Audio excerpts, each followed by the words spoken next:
Iran's legal organ market where brokers make $10,000 a month, preying on the poor, trading kidneys, livers, and eyeballs. Organ traders in Iran are preying on the poor and selling their livers, kidneys, and eyeballs for cash.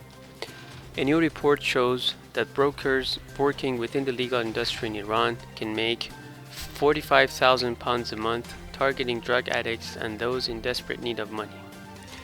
The NCRI has provided several British newspapers with the astonishing research. It shows that people in Iran can sell their kidneys for $10,000 and can make $50,000 selling their livers. Corneas, which is the front part of the eye, sell for around $20,000, while bone marrow goes for about $10,000. The NCRI says that lungs and blood plasma are traded as well. In the report, there are pictures showing organ sale adverts in an area of Tehran known as Kidney Street because of the prevalence of desperate people wanting to flog their body parts. Indeed, despite Iran being among the top oil and gas producers in the world, citizens in their capital city are so impoverished that they are willing to sell their healthy organs to feed their families.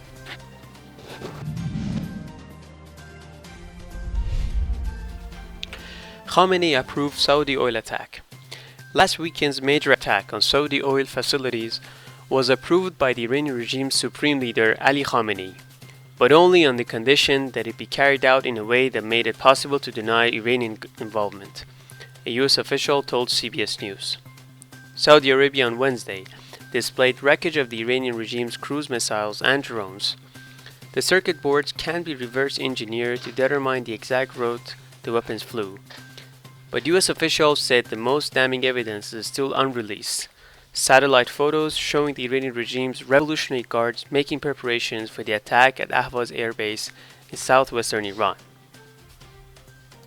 From there, the weapons flew through Kuwaiti airspace some 400 miles to their targets in Saudi Arabia. The satellite photos were of no use in stopping the attack since their significance was not realized until after the fact. We were caught completely off guard, one US official said.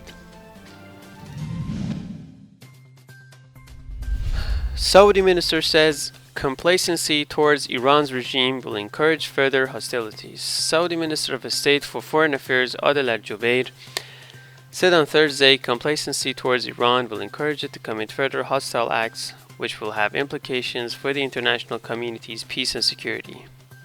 He said on Twitter, the weekend attacks which targeted Saudi Aramco's oil installation was an attack on the world, and that this vicious attack is an extension of Iran's sabotage and aggressive policies, and the international community must shoulder its responsibilities and take a firm stance against Iran's criminal behavior.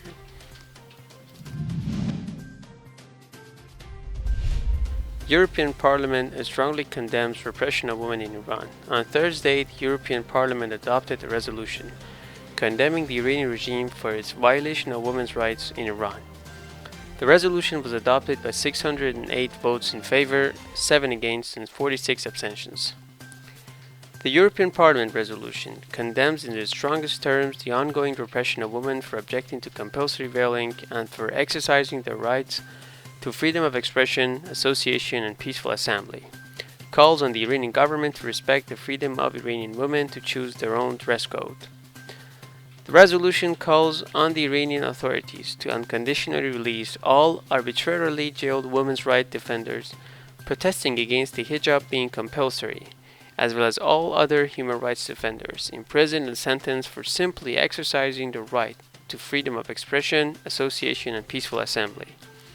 In her remarks to the session, MEP Anna Futiga from Poland said she commended the women of Iran for their bravery, determination, and will, not only for their struggle for women's rights, but for their protests against the regime. She said the main Iranian opposition movement, the National Council of Resistance of Iran, was led by a woman.